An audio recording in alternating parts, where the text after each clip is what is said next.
আমাকে ঘর ওরা এসে ভেঙে দিয়ে গেছে হালিমিরা দা পুরোই খুনটা নিয়ে আমাকে বাড়ি ওই ধরনের ঘর ভেঙে দিয়ে গেছে 7-8 জনে সাথে আমরা পারলাম আমায় 10 কোটি কেস আছে তা জজরা মানলো না মেরো মানলো না দখল কিন্তু আসলে জমি কাদের?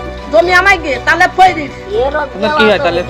তালে পরে আমার আব্বা গরিব মানুষগুলো এগে কোনো দাম দেয় না, এগে পাশে কোনো লোক নেই, মাত্র 2 মাপে, তাই সবাই ওরাই এসে ঘুরিয়ে এগে মারাধরা করতেছে। এরা ঘর ভেঙে দিয়ে গেল, ওরা ভেঙে দিয়ে গেল, আবার উল্টে কেস দিয়ে গেল এগে না দিয়ে।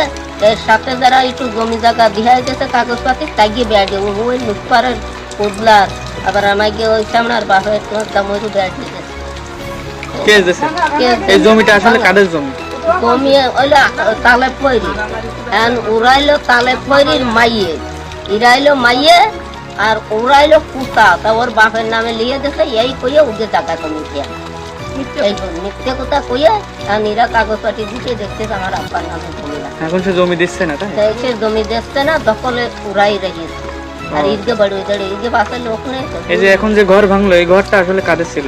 ঘরটা মালেকা গিয়েছিল, মালেকা মালিকা কে? এই যে মহিলা মেয়ের ছিল।